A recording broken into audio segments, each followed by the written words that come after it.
was given this assignment, I was encouraged to try to do it in a creative approach. And so I was told that someone might describe them or someone they know as like a rose, blooming and growing and describing all the features.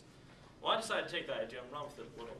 And I came to the conclusion the only logical way to describe my development as a person is to equate myself to the sea sponge. You see, the sea sponge is an interesting creature as it spends most of its life in one place. Me, 21 years, Arizona, that's me.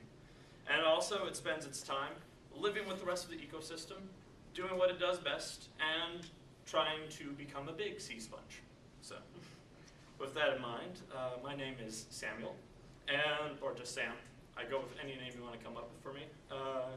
And my major is both history and education. I'm going for a dual.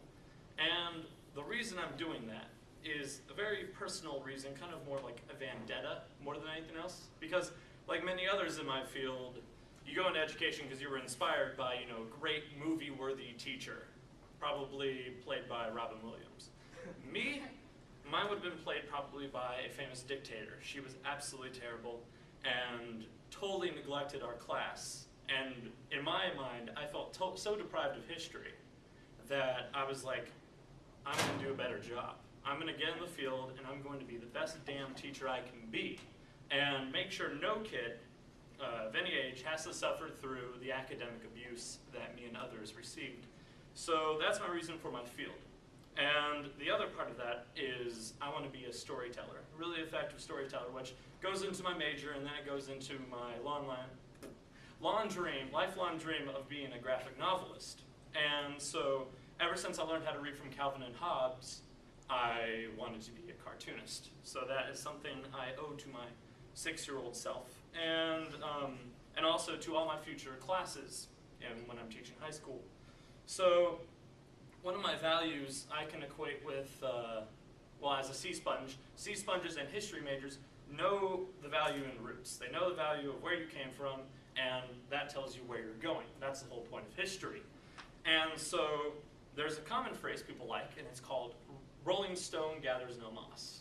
Now, most people interpret it to mean, I'm moving, baby. I'm going from state to state. No one can chain me down. I am a free spirit. And they get the value from that. But as history will tell you, it's a Roman phrase. And the reason it's called that is because the Romans valued rocks that had character. Moss, for example. And so the rolling stone idea really means if you're just going through life like that, you never get, time to get those features, get those, things of character that you get from people affecting your life. And as a sea sponge, I understand the importance of symbiotic relationships with other people. Very critical.